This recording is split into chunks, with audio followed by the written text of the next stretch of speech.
विश्व कवि रविंद्रनाथ टैगोर का यह कथन कितना सटीक है कि अस्त होने के पूर्व सूर्य ने पूछा कि मेरे अस्त हो जाने के बाद दुनिया को प्रकाशित करने का काम कौन करेगा। तब एक छोटा सा दीपक सामने आया और कहा, प्रभु, जितना मुझसे हो सकेगा उतना प्रकाश करने का काम मैं करूंगा।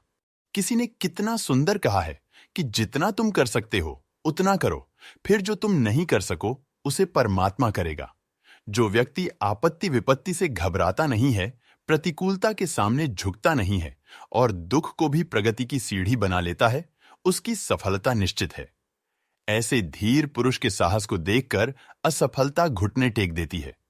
इसीलिए तो कहा गया है, चरय वेति यानी चलते रहो, निरंतर श्रमशील रहो। जीवन और जीवन से जुड़े विषयों पर गौतम बुद्ध का नजरिया बहुत सटीक और एकदम समझ में आने वाला ही रहा है। उन्होंने कभी किसी विषय को बहुत उलझाकर नहीं समझाया। अपने शिष्यों की सारी जिज्ञासाएं वे साधारण से उदाहरणों से ही हल कर दिया करते थे। एक बार बुद्ध से उनके एक शिष्य ने पूछा, भगवन, आपने आज तक यह नहीं बताया कि मृत्यु के बाद क्या होता है। उसकी बात सुनकर बुद्ध मुस्कुराए। फिर उन्होंने उससे पूछा, पहले मेरी एक बात का जवाब दो। अगर कोई कहीं जा रहा हो और अचानक कहीं से आकर उसके शरीर में एक जहर भरा तीर लग जाए तो उसे क्या करना चाहिए? पहले शरीर में गुस्से तीर को हटाना ठीक रहेगा या फिर देखना कि बाण किधर से आया है और किसे लक्ष्य कर मारा गया है? शिष्य ने कहा, पहले तो शरीर में गुस्से तीर को तुरंत निकालना चाहिए, नहीं तो जहर पूरे शरीर में फैल जाएगा। बुद्ध ने कहा, बिल्कुल ठीक कहा तुमने। अब यह बताओ कि पहले इस जीवन के दुखों के निवारण का उपाय किया जाए या मृत्यु की बाद की बातों के बारे में सोचा जाए? जो हमारे वश में है ही नहीं, उसका विचार ही क्यों करना?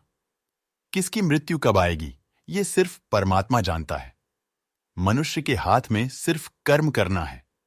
उसे उन विषयों के बारे में सोचकर वक्त बर्बाद करना ही नहीं चाहिए जो बातें उसके हाथ में है ही नहीं।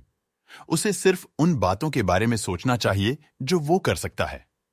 शिष्य अब समझ चुका था और उसकी जिज्ञासा शांत हो गई। कहानी से सीख, मॉरल ऑफ स्टोरी, इंसान को उन बातों के बारे में सोचकर समय नहीं गंवाना चाहिए जिन पर उसका कोई जोर ना हो।